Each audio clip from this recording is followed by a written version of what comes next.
The most widely used dollar in crypto is now running on a clock, and if it runs out, Americans could lose access to it entirely.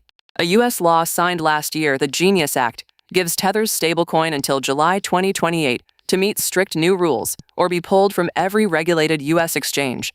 To comply, Tether would have to back the coin only with cash and U.S. treasuries, register with a federal banking regulator, and build the power to freeze funds tied to crime. Right now, roughly a quarter of its reserves sit in assets the law won't allow, including gold, loans, and Bitcoin. Tether says it intends to comply, and last year it launched a separate, fully U.S.-compliant coin called USAT, though almost no one uses it yet. The new rules take effect in January, which is when the countdown truly begins. For the world's largest stablecoin, the next 2 years will decide whether it keeps its place in America or hands that market to rivals already following Washington's rules.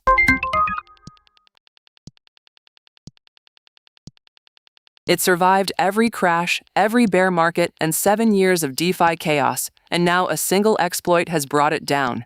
SummerFi, one of the oldest front doors to decentralized finance, says it is shutting down its app and winding the project down for good. The team blamed an exploit that drained about $6 million from one of its protocols, later describing the attack as a manipulation of asset values rather than a straight theft. For 7 years, SummerFi gave ordinary users a simple way to borrow, lend, and earn across DeFi, a role that made it a fixture of the space.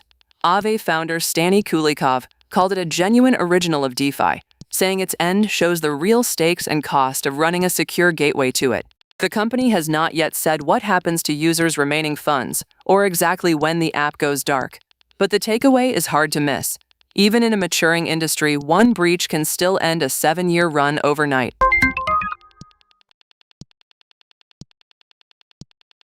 $36 million vanished from Korea's biggest crypto exchange, and now the country's regulator is going after it, without a clear rulebook for how. South Korea's financial watchdog has opened a formal sanctions process against Dunamu, the operator of Upbit, after a hack drained about $36 million from a company wallet.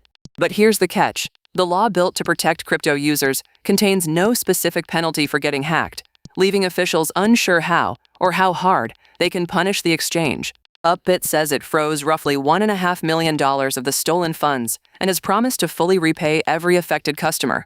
It also built an on-chain tracking system to chase the rest of the money across the blockchain. Regulators now say they will close that legal gap in a future round of crypto law.